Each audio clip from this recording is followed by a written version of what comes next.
Mirsha. I'm Dean, College of Management. One of the pleasures of being Dean of this great college is celebrating induction of a few distinguished individuals into the Hall of Fame.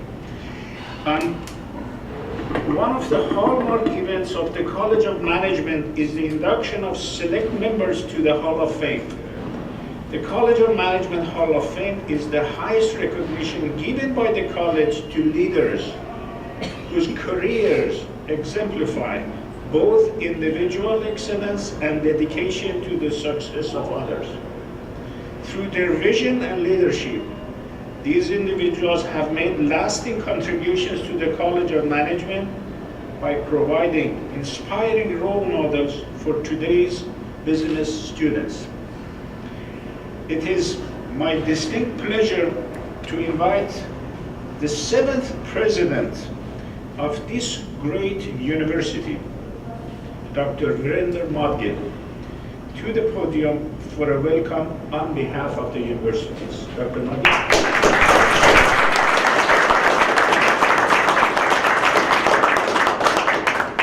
Thank you very much, ladies and gentlemen, students, faculty, family, friends. Welcome to the inaugural College of Management Hall of Fame unveiling. This is the first and always a very remarkable milestone event for this university and for this college. So I'm very delighted to have the opportunity of saluting you for your presence, your individual contribution, and your resolve to honor our past that is so distinguished.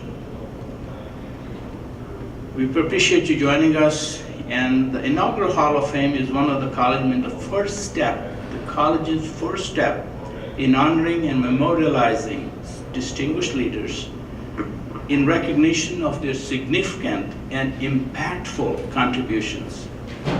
And this involves impact on faculty, staff, and primarily our students who can look up. So when a student comes to this university, my bragging point is, don't look at me who I am and what I say. Look what our alumni and our past leaders have done and who they were. And certainly the students see their future in them. And that's what we are honoring today. The institution takes great pride in recognizing today's honorees in the Hall of Fame because they inspire future generations and us who are now committed to taking their message to the next level. Now, from establishing the very first program in industrial management to embracing the entrepreneurial spirit, each inductee, as I know today, has made impactful contribution and thus deserving, highly deserving of the honor we are bestowing upon them. The Hall of Fame and the community's validation showcases, in my view, and in a public and highly visible way, the many contributions of our honorees and accomplished individuals who have touched the lives of many, including all of us who are in this hall this morning. The honorees are also, ladies and gentlemen, very integral part, very much part of this institution as they were then and they are today. And they are the foundation of this great university. Last night I had a great privilege to have dinner with one of the honorees, and the stories I heard, I wish I had captured every word. What a glorious past. And not only that, I think you will appreciate how the founders built this great institution with the personal sacrifice. Some of them did not take salaries, but they gave money to other faculty so they could stay. How many universities can claim that? That's a glorious past.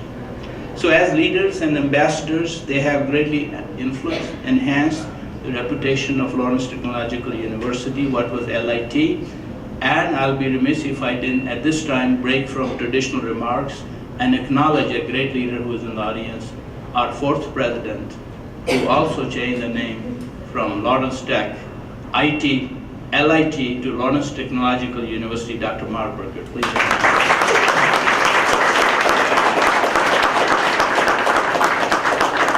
Thank you. The college is the 2nd oldest college, as I'm told, of LTU's long history, and it has evolved over the years from one program discipline to a full roster today. and it has international presence and awareness. So as we celebrate the past accomplishment of our remarkable honorees, it is only fitting that we look to the future. The future of the college, ladies and gentlemen, College of Management, is secure in the hands of our 8th Dean, Dr. Bahman Shah.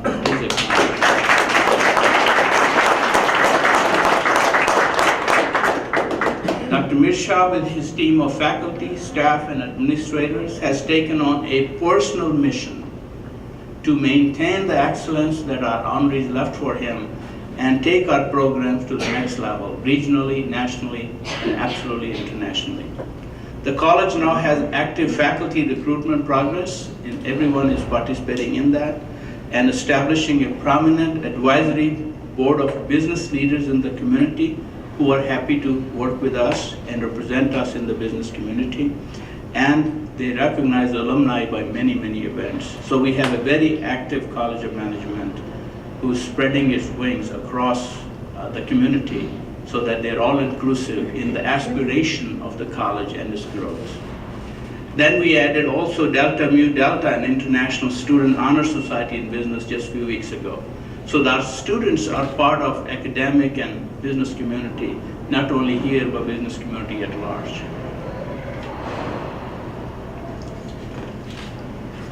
Dr. Mirsha's vision for excellence is also the driving force, along with his team, in seeking AACSB accreditation. Now, we are already an accredited institution. The college already had accreditation, professional accreditation, but this is also being sought as we are complete in the cycle and we have international visibility in that arena. The College of Management must also be distinctive. We live in a world where, as Tom Friedman of New York Times says, world is flat, in that the kids in Bangladesh, Iran, India, wherever you live in Africa, they have same opportunities today. Because if they have a computer, they can access all the information that our kids have in rich families here. They could be without shoes, without clothes in a farmland. If they have a computer, they have same access. I say that because unless we are distinctive, how are we going to compete internationally? Competition is not between Southfield and Detroit. Competition is international. The kid who is involved in entrepreneurship here at College of Management or Engineering or Architecture or College Arts and Sciences is competing with somebody else far away who has same information as giving a patent before us. That's our competition. So this college has to be distinctive, it has to be innovative, and that's what our faculty staff are joining hands to do that. And accomplishing inspirational path that is set by our honorees will help us lead to that place. As it is known, and I'm quoting someone else, ladies and gentlemen, the only way to predict future is to invent it. It's not going to happen, you got to create that future. And our team is ready for that journey.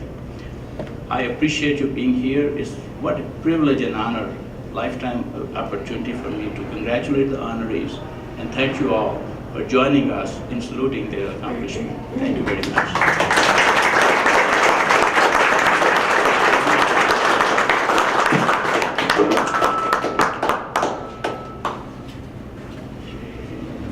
When we're ready. Yes, I'm ready. Hold on. Could we all clap?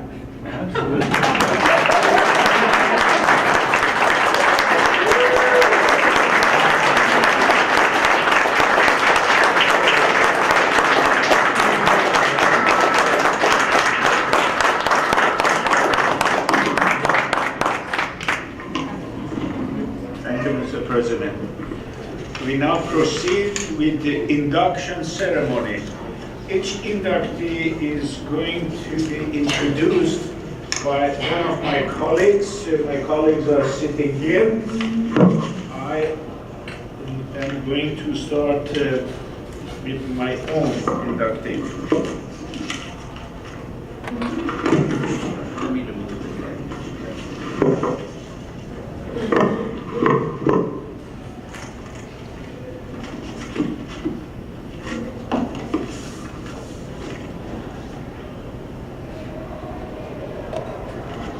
Edwin O.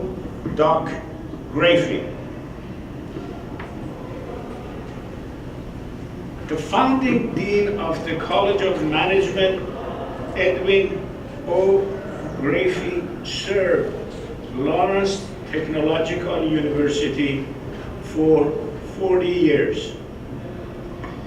He helped assure the university's successful opening and continued to serve in a number of positions until his death.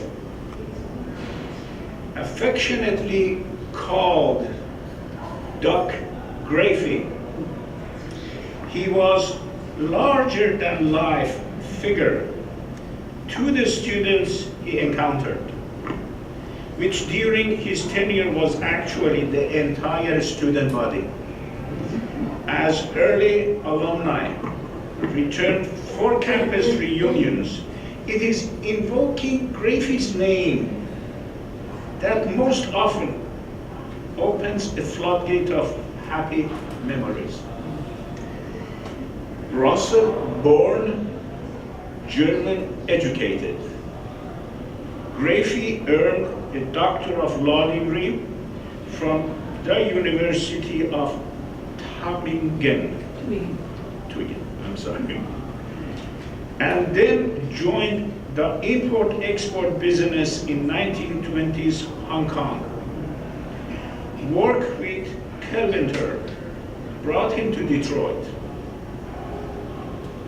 A faculty appointment in business and law at the University of Detroit, and an introduction to Russell's Rollins, who was then the University of Detroit's Dean of Engineering, and his brother George. That acquaintanceship led him to meet the soon thereafter married Russell and George's sister, Catherine. As supporters of Russell's dream to launch the university in 1932, the couple contributed the bulk of their life savings to the effort. Graffey's booming voice, accent, saber scars, and worldly and urbane countenance made a lasting impression on a generation of students. He used his broad experience to expose them to global culture and international business practices. Graffey was also very involved as advisors to numerous student clubs and participated in campus events, often as a master of ceremonies or keynote speaker. He coached fencing students, student Bill Oss's made to 1940 Olympic team, and founded the directed and students band in 1933. He served as first dean of what is today College of Management from 1949 to 1954, and again in 1956 through 1970, and also served as what is today the university's chief academic position, known as provost from 1956 to 1964.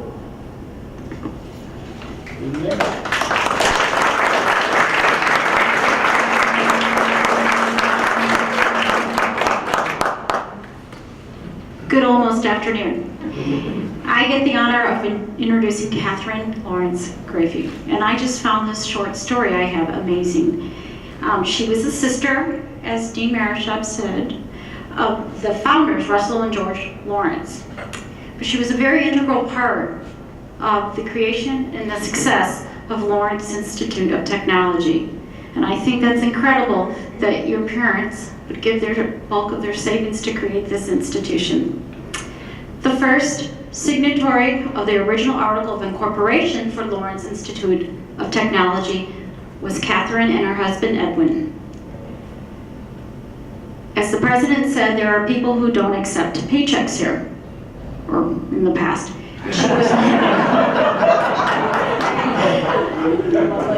But Catherine Lawrence Grafey never accepted a paycheck.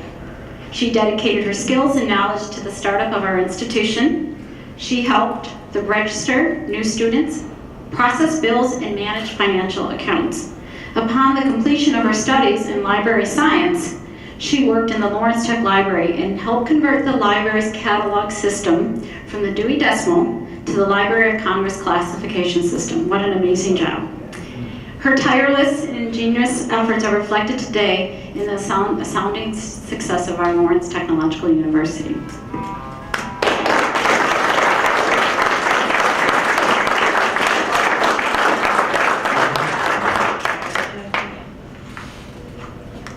Hi everyone, my name is Patty Costello, and it is a deep honor for me to introduce Dr. Leland Lahr. Dr. Lahr was my professor for several of my capstone classes in the MBA program here in the College of Management in 1990-1991. He was tough but fair, funny, he had a great sense of humor, still does, extremely intelligent and very charismatic. He always made me work harder because he said, I expect more from my best students. And statements like that motivated me to exceed my own expectations. Dr. Lahr has been a positive force in my life. I'm very grateful for his ability to inspire and help others like me achieve excellence. So about Dr. Lahr. In his mid-20s, Leland Lee Lahr helped launch and run a firm that in 4 years grew to claim 40% of a major market in the Midwest. Selling to business owners taught him the importance of preparing individuals to go into business before they actually open the doors of their companies. He switched careers and moved into academia at Lawrence Technological University, where he could help his students understand what it takes to run a company effectively. Dr. Lahr began his long career at LTU as an instructor in the School of Business and Industrial Management, which later became the College of Management in 1964. In 1970, he became the dean of the college, succeeding Edwin Grafey upon his retirement. Dr. Lahr served as dean until 1979 when he returned to teaching. Dr. Lahr specialized in teaching marketing and management and initiated an entrepreneurship and small business program in the college. Starting with a series of seminars in 1974, the program expanded into a number of courses in 1979. Dr. Lahr retired and was named Professor Emeritus of Management in 1995. He continued to serve the College of Management in a variety of roles. In 2005, the college presented him with a certificate of appreciation in recognition of 41 years of distinguished service to Lawrence Technological University, to higher education, and to the growth and development of leaders. For over 30 years, Dr. Lahr has helped thousands of students at Lawrence Tech become effective leaders and managers, to start their own companies and thrive in the business world. In 2011, he published a book on the subject, Minding Your Own Business, Prepare to Run One. As a professor, dean, and ambassador for the College of Management, your innovations, wise counsel, enthusiasm, and steadfast dedication to excellence have inspired all who know you. And that is so true. Thank you so much, Dr. Lahr.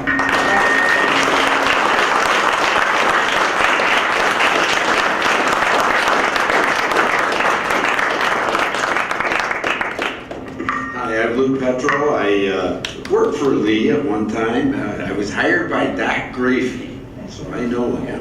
And he taught me my philosophy of teaching a long time ago. And I was also dean after Lee Lahr for 10 years, so I got quite a connection in here. And Keith, who I'm going to read about, probably if he looks at his diploma, he'll see that I signed it. I just was telling everybody, a few people, that for the 10 years I was dean, I signed personally every single diploma. I mean, that meant a lot to me personally, to look at that person's diploma and actually sign it, not run it through a machine or stamp it like we do everything today. I thought it was something that meant a lot to me. Anyway, Keith is a BSIM 82. That would have been third year I was dean. He won the Alumni Achievement Award in 2008. Components created by his companies have been used on the Mars Hubble search, in the Hubble telescope, in artificial hearts. In '93, Pratt founded Panda Precision Inc. and then acquired Schwartz Industries, calling the new venture Shared Vision LLC, based in Warren, Michigan. The company produced precision machine parts and sub-assemblies for clients in aerospace, automotive, defense, heavy equipment, and medical industries. He grew up on Long Island in New York, the other end of the state from where I grew up. I grew up outside of Buffalo. And he moved to Detroit to work with GM. That's the same thing I did too. Where he held positions in product development, emissions testing, and advanced vehicle engineering at the GM Tech Center and at the Proving Grounds. He also has worked for IBM and enjoyed success in automobile racing, competing in road racing and funny car drag racing circuits. He sold his business in 2013, but has remained very active in working to improve higher ed. He's a major Lawrence Tech donor and has served on the Presidential and Dean of Engineering search committees. He also serves his alma mater on the campaign steering committees for the college entrepreneur organization and Lawrence Tech's Proud Heritage, Bold Future Capital campaign. He is a member of the board of directors of the Legends, LTU's organization of entrepreneurial alumni, committed to fostering and enhancing the entrepreneurial mindset in students. He also has been a presenter for LTU's entrepreneurial lecture series and is a charter supporter of the Lawrence Tech Invitational Golf outing that provides student scholarship and program support. And I'm proud to welcome him back.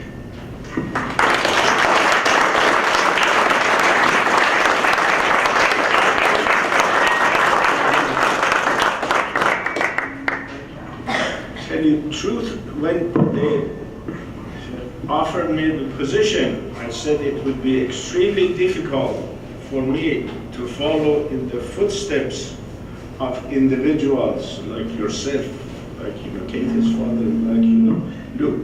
But I'm doing my best. I'm doing my best. Look, and I know that the spirits of your father and your mother are here, and I'm 100% sure they are telling us that what I started must reach that highest level, and we are all committed in doing that. But before going to lunch, it is appropriate for me to recognize a few individuals whose help made it possible for us to have this event. First of all, Ann Adams. Ann?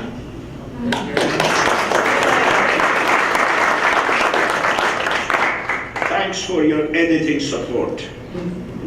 We are grateful to you. You have done many things for us, including our yearbook. Thank you. Christian Forrest. Christian is here.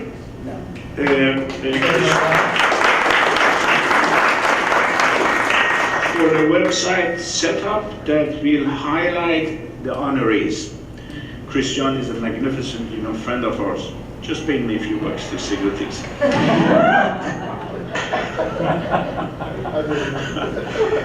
All right.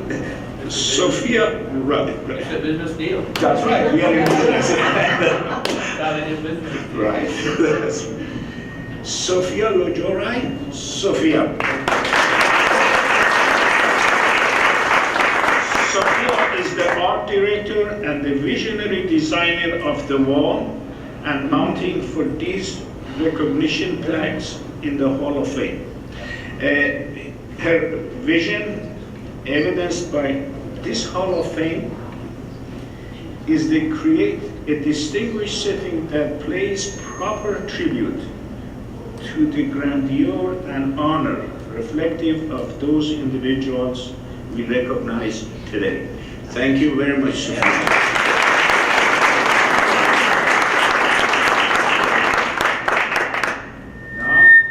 Next event is for us to go have lunch. After lunch, of course, you know, each inductee is going to be introduced by a person whom that inductee has nominated. So my job is done.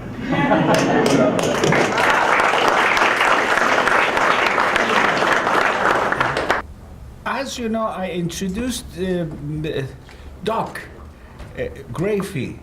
I said 100 years from now, what is the key through which some people may remember me? Now, if you look at my first name is B-A-H-M-A-N. So if you change that H to T, I become the only Batman Dean of the College of Management. Are you going to change it to Brahman? Yes, then I become, you know. Brahman to Brahman. That is true, that's true. That's true. It is now my distinct pleasure to introduce to you Mr. Dennis Howie, who is going to introduce Mr. Keith Pratt. Thank you, Dennis.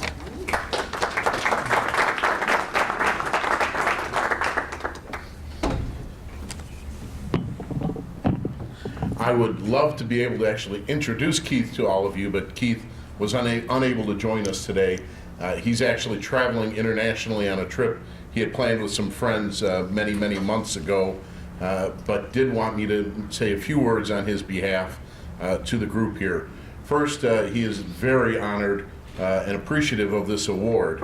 When I first called him and let him know that he was going to be receiving this award, his immediate response was, "Why me?" And that is truly Keith Pratt. Any of you who may know him or have had a chance to know him, Keith is a very unassuming and very humble gentleman, and would always be one of the first ones to say, "Why me? What did I do so special?" But if you know Keith, or when he does get back to campus, and you have a chance to meet him and learn more about him, Keith is a very special man. Keith's business, as we heard earlier, manufactured parts for many different vehicles, many different businesses, and he had a philosophy in business. He took on the smaller jobs that nobody else would want to take on.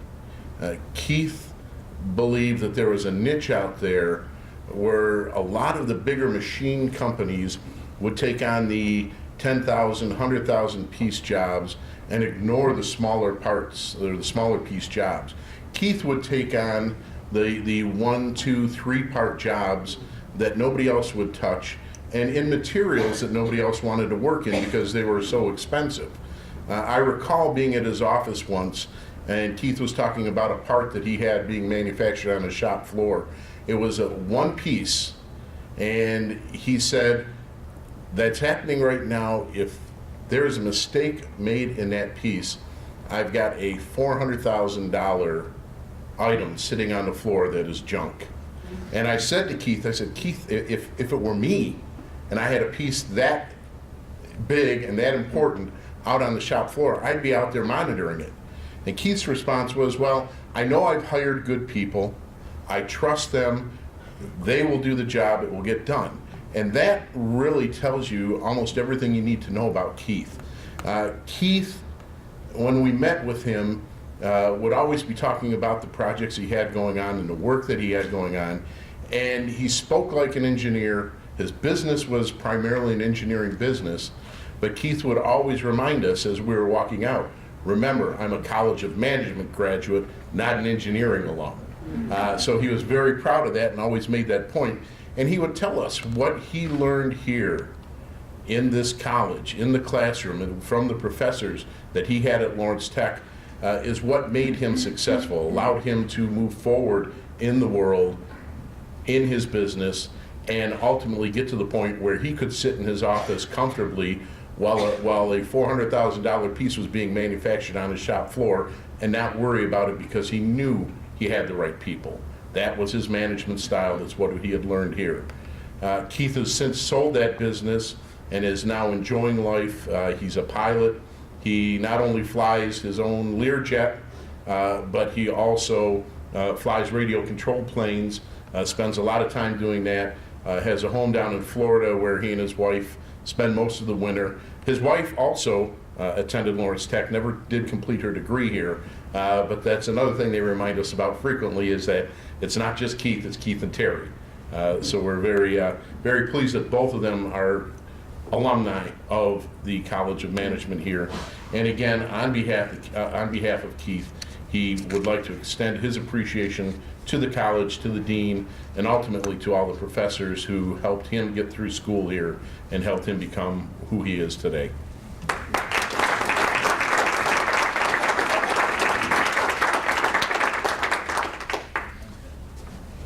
Now it's my distinct pleasure to ask Mr. Gregory Law, the son of great Dean Law, to step to the podium and introduce his father.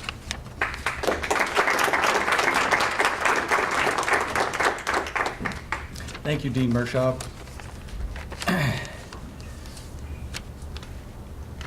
I was a student here and a graduate of Lawrence Tech School of Business. And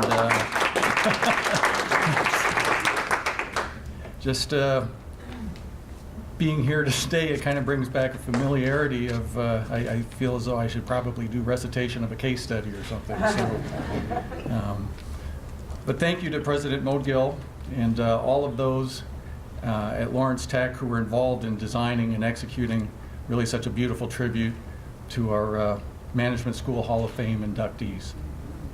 And just as much I'm grateful to LTU for this fine party has brought my family together from a distance across the country. My sister Sherry Renas and her husband Edward from Houston, Texas, and of course my dad and my stepmom Nancy Lahr from all the way from Florida. And bringing us all together has really been very special for me in this occasion. So we got together last evening reminiscing about the family's move to Michigan back a ways ago when my dad and with a young family, young kids, came up into Michigan not knowing really anybody, and that was back in 1964, 50 years ago. Wow. Most of you know my father pretty well, and as a friend, a colleague, a teacher, or maybe all of those. And my dad was always a teacher. I think he taught his kids and he taught his students, so very many students over the years. And what stands out in my mind is how much he cared about all of them. My dad has a great imagination, and I think he's used that facility to recognize in his students to see the potential that they have. And it has been his mission to help them realize that potential.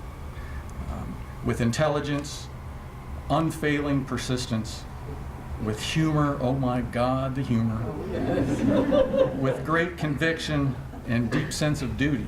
All right? My dad has been dedicated to his profession, to his craft, as long as I can remember. All the memories of my father preparing for class, grading papers until well past midnight and wielding the famous red pen, and working diligently year after year to properly pronounce all of the names of his graduating students at commencement. I think it's a testament to my father to see just how many students have kept in touch and visited over the years. And it never fails to amaze me that my dad can still recall so many details of those people he has known. Included in any story of a former student or a colleague will be their fully updated CV and at least family history going back 2 generations. So, well, I'm proud to say that my father has indeed been a brilliant example of what it means to live a large life and to be of service to others. It's my tremendous honor to introduce Lawrence Tech's former Dean of the School of Business and Industrial Management, a Doctor of Higher Education Administration, LTU's first Professor Emeritus, my lifelong teacher, my friend, my father, Leland Lahr.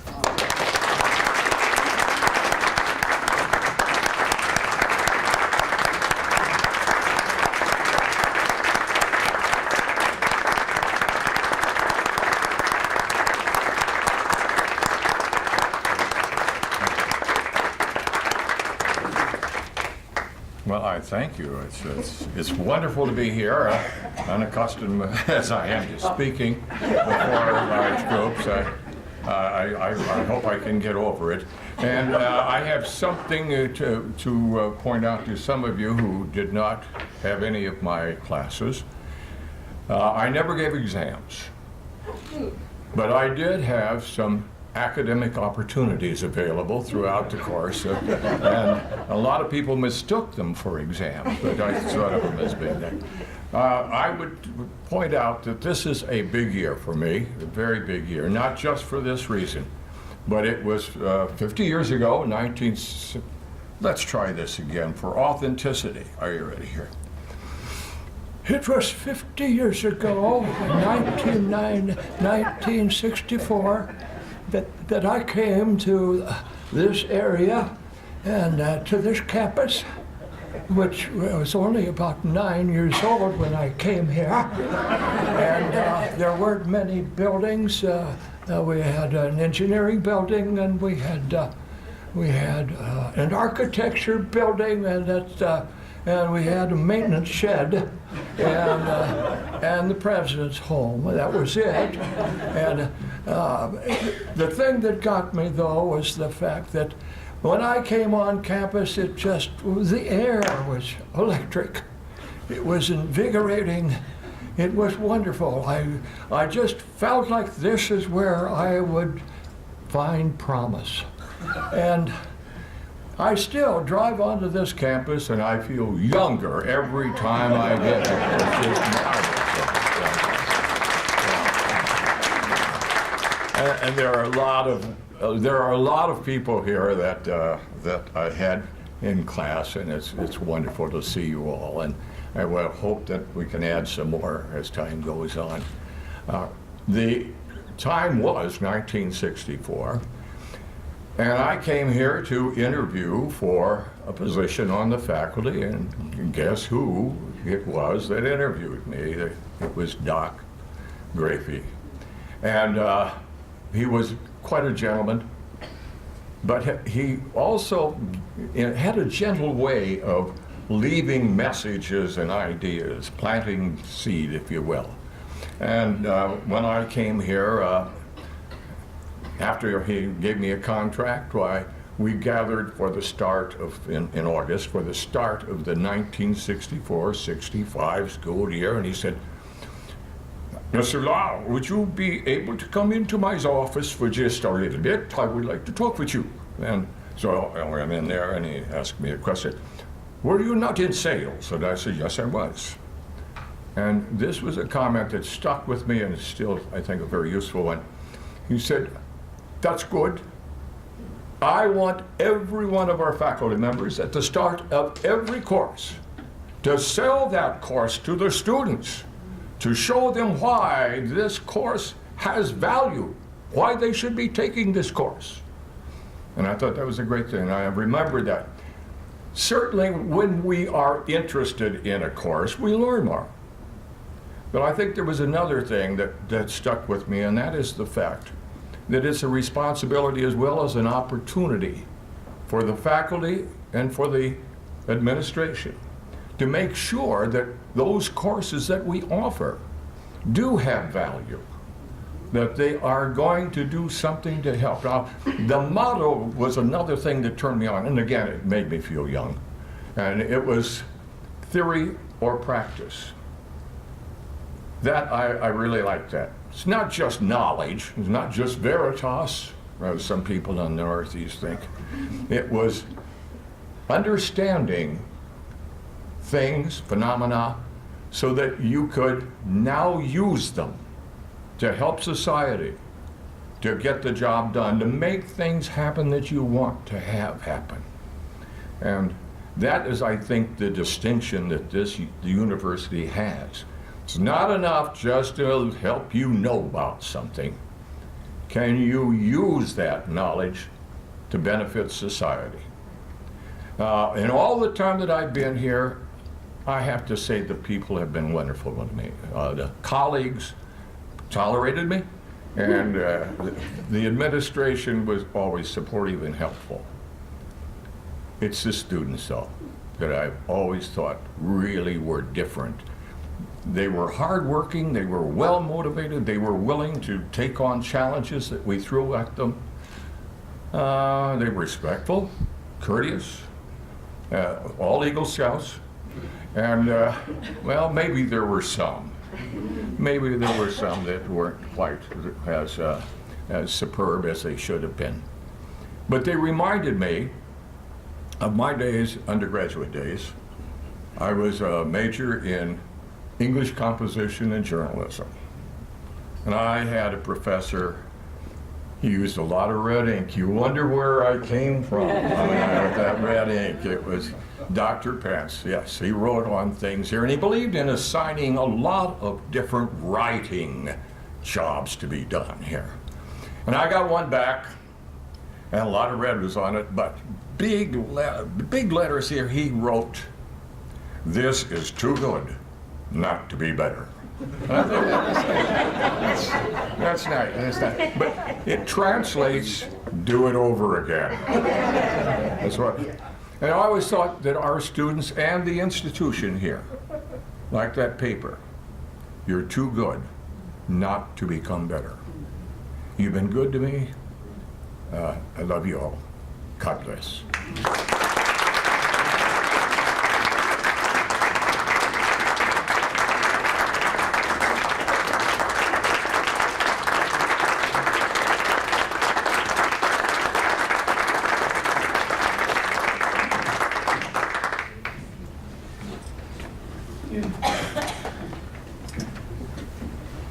May I ask Mr. C. Brandt to come to the podium?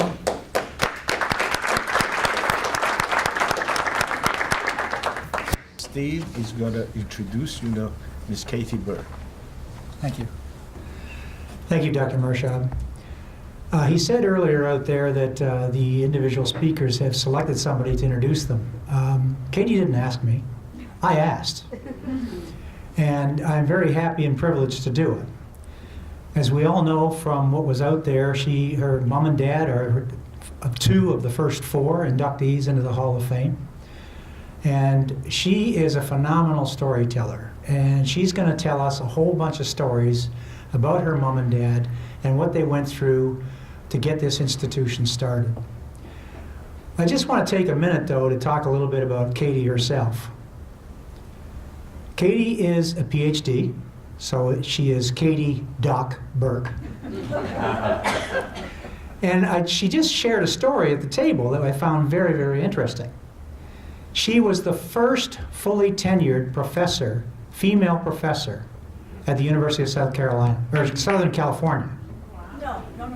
In my school, public administration. There were 4. Oh, no, don't take it down. It was good. This is the other thing about Katie. If you're wrong factually, she'll catch it. But nonetheless, the fact of the matter is that family, her parents, and we all know what they did a lot of firsts. That was a first for Doc Burke. And I think she deserves a round of applause for that. There is something also very special about this lady. She is so proud of her parents that she consistently supports the institution that they were a part of. She graduated from somewhere else, she works somewhere else, but she personally has funded the endowed scholarship of $300,000 in the name of her mom and dad.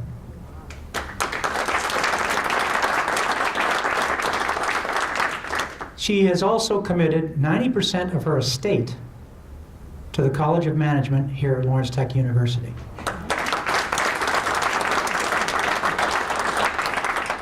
Again, loyalties to other institutions, but so incredibly devoted to her parents that she wants to immortalize them at the institution that they helped found. And we are so grateful, Katie, for all that you have done on behalf of your mom and dad for this institution. This institution wouldn't be what it is today without your mom and dad. They are the fabric of what has made this institution Lawrence Technological University. Ladies and gentlemen, it gives me great pleasure to welcome Katie Burke.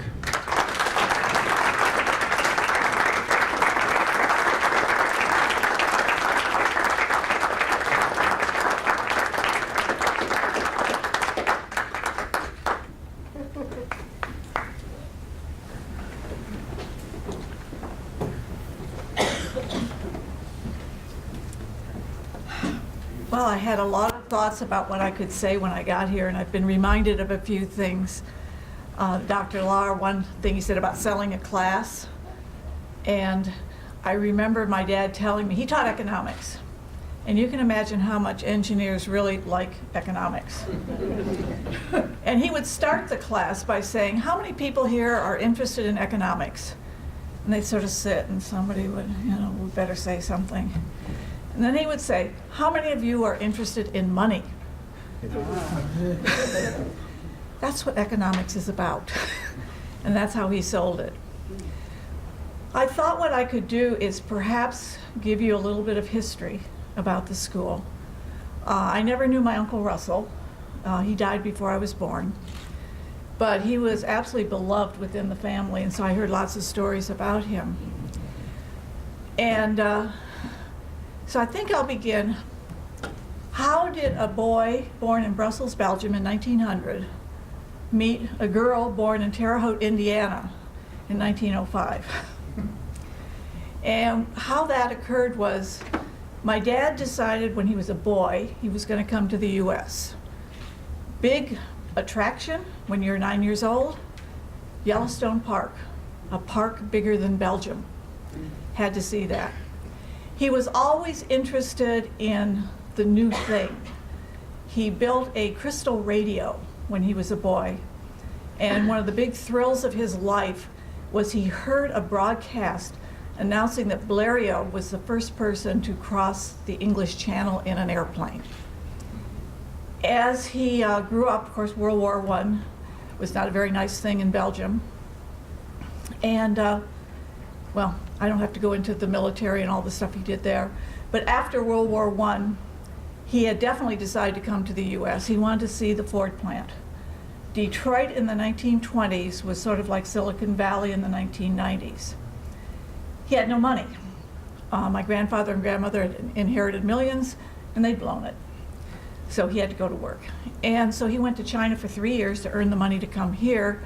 That's the money that helped pay for the start of the school. When he came to Detroit, he worked initially for Kelvinator Corporation. He sold refrigerators door to door. Nobody wanted a refrigerator. We have an ice box. Iceman comes every week. What do we need that thing for? Anyway, he made some progress. They sent him to Europe to set up the Kelvinator business in Europe. He didn't want to stay in Europe, so he quit and came back. And through a friend, agreed to help him out by taking a year to teach at University of Detroit. And a number of engineering students took his classes, and they liked him. And so Russell, who was Dean of Engineering at U of D, hired him in the engineering school to teach the non-engineering subjects, and that's how they met. I think it was 1929, and Russell invited two of his sisters to come to U of D for a prom. Now, the Lawrence family had a great split. There were 3 children. My mother's oldest sister was 18 years older than she was. And she was a widow and a woman of the world. And so when Russell invited them up for the prom, my dad was expected to be Grace's date because he was a sophisticated European. My poor mother was a little bit naive, farm girl, you know. And when they met, you will love this. My mother didn't catch the name at first. What she heard was hot gravy.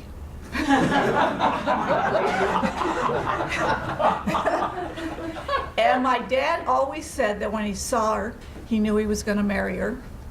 And he apparently told the other guy that he was practically engaged to my mother, even though he'd never met her. And that evening, he wouldn't let anybody else dance with her. She finally said, look, you've got to trade. And he danced with Grace for one dance. And she said he never looked at her, just followed my mom around the room. The music changed. He said he thought of proposing that night and decided it would scare her off. But a year later, they were married. And in 1932, in the depths of the Depression, University of Detroit had a lot of financial problems, as did everybody. And they had to let go all the non-Catholic professors, which was the majority of the engineering school, because Russell could have cared less what somebody's religion was. And at the same time, the Henry Ford Trade School had closed, and some of you may have seen pictures of the old building in Highland Park, and that was available. So he had a faculty, he had a building, and it turned out a lot of the U of D students were, excuse me, I had a cold a few weeks ago and I'm still hoarse. A lot of the students were upset. You know, their whole faculty is gone. And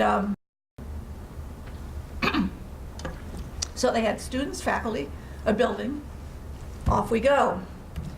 And I once talked to the lawyer who set up the school. He said, we didn't know what to do. How do you set up a school? And he said, well, Harvard was the best university in the country, right? So I looked at the Harvard charter, and that's what the Lawrence Tech charter looks like. It has a corporation and a board. At the beginning, Russell only wanted Lawrences on the corporation. So Russell, George, my mom's younger brother, and Russell, George, and my mom were the three people on the corporation. Mom stayed on the corporation until she retired and moved to California to be with me. So that was the beginning. What startles me as an adult, which I never appreciated as a child, was how young they were. Russell was in his 40s. He was probably would have been 43. Mom would have been 26, and my dad 32. So, and of course they didn't have much, you know, to say, well, Dad put money into it. It wasn't really life savings, is what he earned in China. But I think they started the school with only $5,000. And that's why they worked for free. Keep in mind, this is the depth of the Depression, so I saw some of the checks that Dad wrote for some of the faculty. It was $200 a month, which was very good money in those days, apparently. And Mom never took a salary at that time. I don't know how long she worked. I think probably until the school almost shut down in World War II. They had one class that went through in 1944. Dad went to work at General Motors for the war and worked in their contracts department. Of course, after the war with the GI Bill, then everything blossomed. Mom later went back and got a master's degree in library science. As they've told you, she was paid when she came back as a librarian. It was only in the 30s where they went without money. And, well, there's a lot of stories to tell. I'm not sure which ones would be of most interest to you. But the main thing was that they devoted their lives really to building the school. George was not involved initially. I know they always say George was one of the founders. He signed the corporation. He had nothing to do with the school until Russell died. And Russell was the one who persuaded him to come and be president of the university. George was only 26, youngest university president in the country. He was wonderful, particularly with real estate. And he's the one that really put the school on firm financial ground.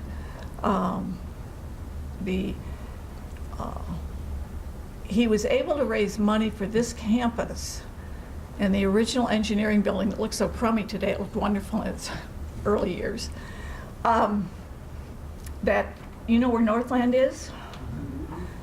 And he had bought that property thinking that would build a school there. No money to build, but he had the property. Well, Macy's decided to come into Detroit, and they wanted to buy the property. And J.L. Hudson learned of this, and the two bid against each other.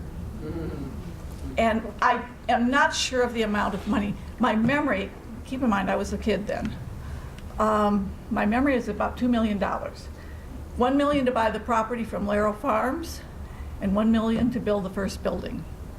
And so that's how they got started here. And like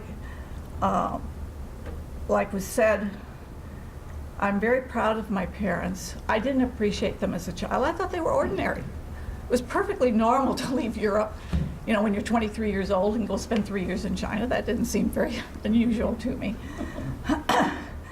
But now I appreciate it. And one thing I truly appreciate, he mentioned some of the issues around tenure and the various things that happened even to me.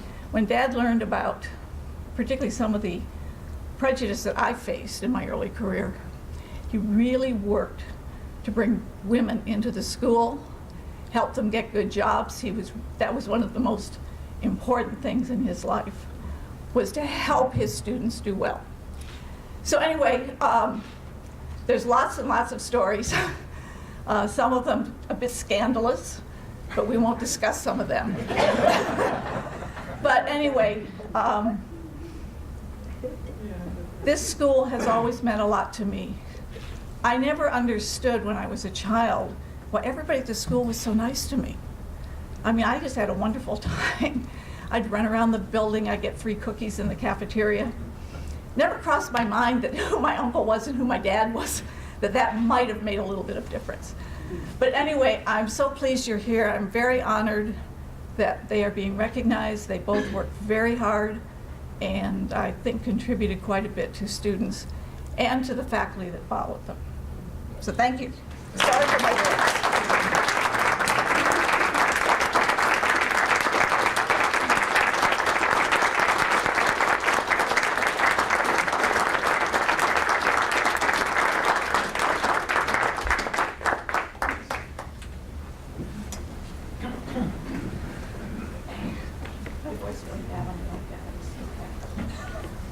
We are 20 minutes ahead of our schedule, and before you know, we end this historic event.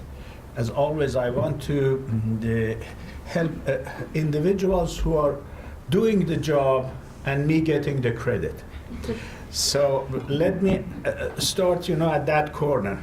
Dr. Pavlo Sabra, can you please stand up?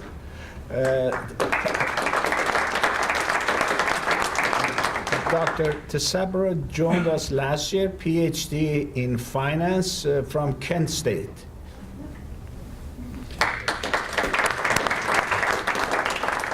Dr. Sharam Taj is chair of management marketing. He joined us with years and years of experience from University of St. Thomas. Prior to that, he was at University of Detroit Mercy.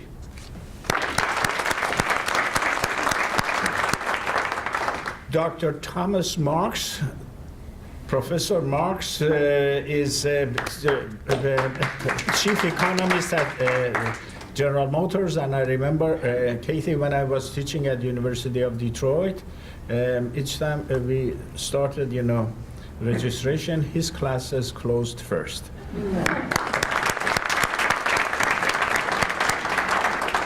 Dean Vern Hoffner, Dr. Hoffner, could you please? As you know, Dr. Hoffner was dean of the college for 2 years, if I'm right. And a good colleague of ours, Dr. Hoffner, decided to retire this year, and we have told him that he thinks he has retired. But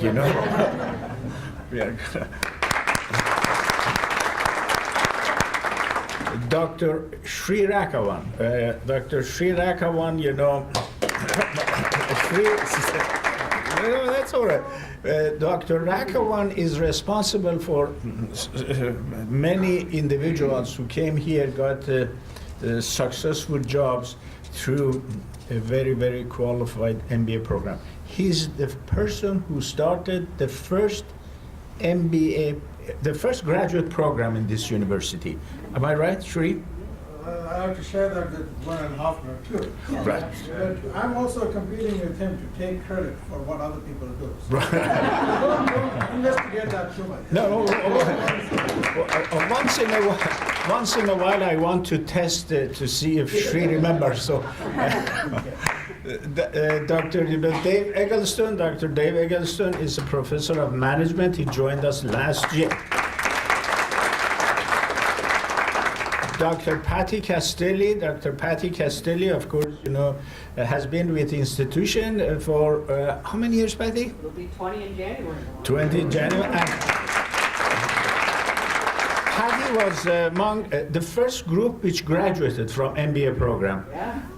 Patty is teaching basically courses in the area of human resource management and also org behavior and global.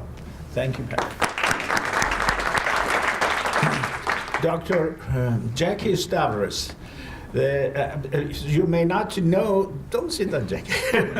You may not know, we are the only private institution in Michigan which has a doctoral program for practitioners. Actually, we are one of few universities in the United States which is offering such doctoral program. Jackie is the director of that program, and those of you, Jackie is the leading researcher in SOAR, S-O-A-R, and of course, those of you who want to know what is SOAR, Jackie is available,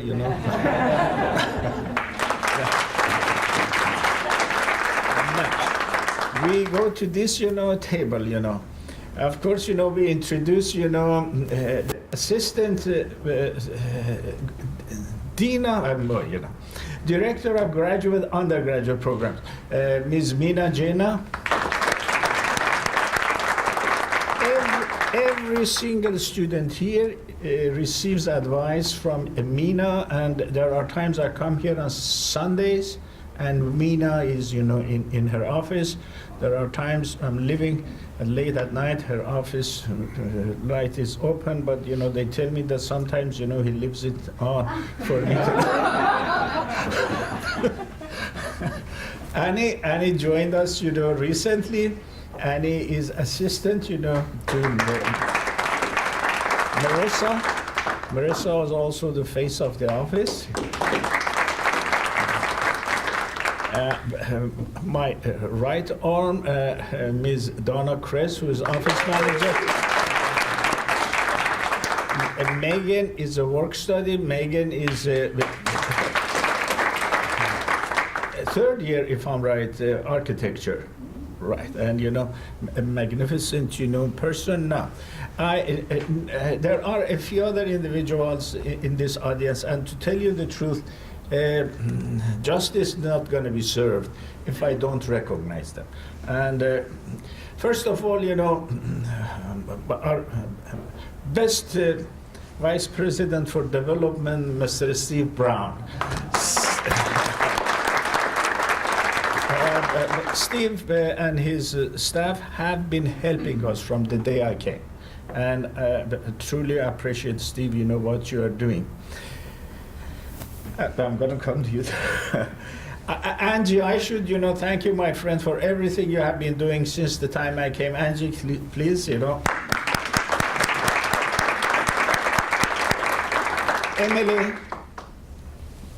Emily.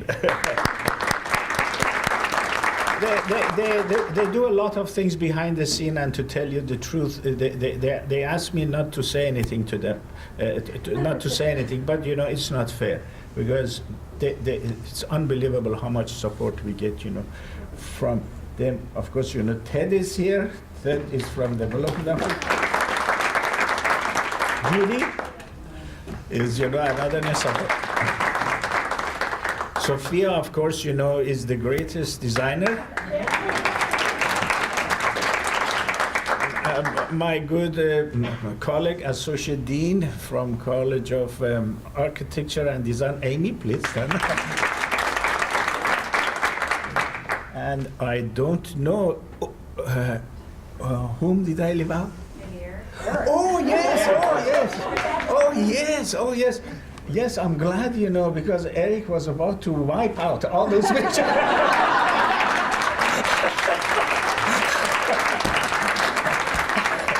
The greatest, man. And Mr. President, if you have a few remarks for the finishing ceremony, I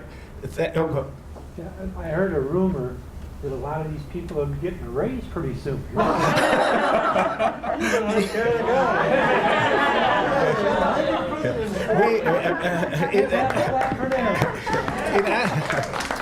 In answering that question, I remember, years ago, I knew Dr. Felicity, the academic dean, and provost actually at my previous institution. He used to say, we have titles, plenty of them. Money we don't.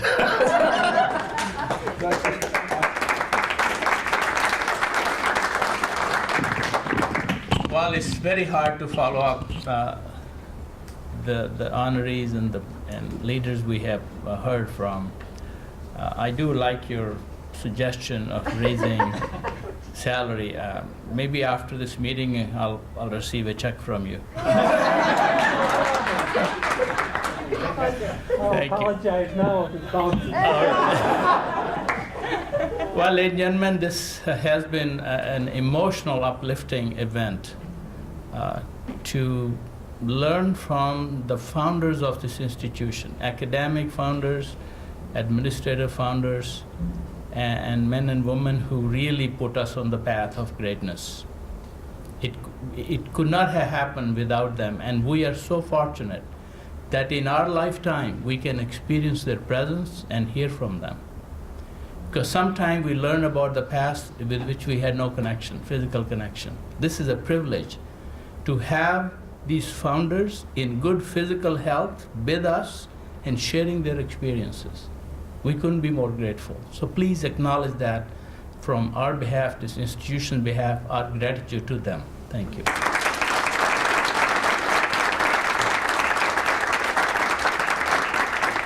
For the families and friends that you travel long distances to be here, to share our joy and pride in your families and the honorees that we are paying tribute to, this is also a great privilege to have you. So you learn about this institution that meant so much to your family, to your parents, and it is your directive to us that what you gave us, we faithfully take it to the next level. It's a treasure that we have been inheriting from you, and it is our collective responsibility, everybody in this room who works for this university, that we do all we can to honor their legacy by taking this institution to the next level. Thank you very much for being here.